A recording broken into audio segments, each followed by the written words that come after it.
Sebenarnya peran Kanun Aceh itu, baik itu nomor 10 2018, nomor 3 2021, sangat luar biasa. Karena dasar itulah kita bergerak untuk menjalankan program-program di Baitul Mal. Bukan hanya perencanaan saja yang ada di situ, semua kegiatan yang mulai dari perencanaan, kelembagaan, penyaluran, terus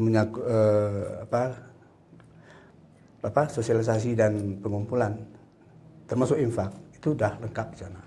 Kalau berbicara masalah terobosan, itu untuk tahun 2025 ini kita punya 111 kegiatan di DPA kita itu. Untuk tahun 2025. 2024 118. Jadi cukup banyak kegiatan yang bisa. Ya, inilah kemudahan yang diberikan oleh Kanun itu. Untuk pengembangan kegiatan itu asal tidak melenceng atau keluar dari ketentuan syariat Islamnya itu, secara fikihnya itu bisa dimanfaatkan sesuai dengan asnafnya itu.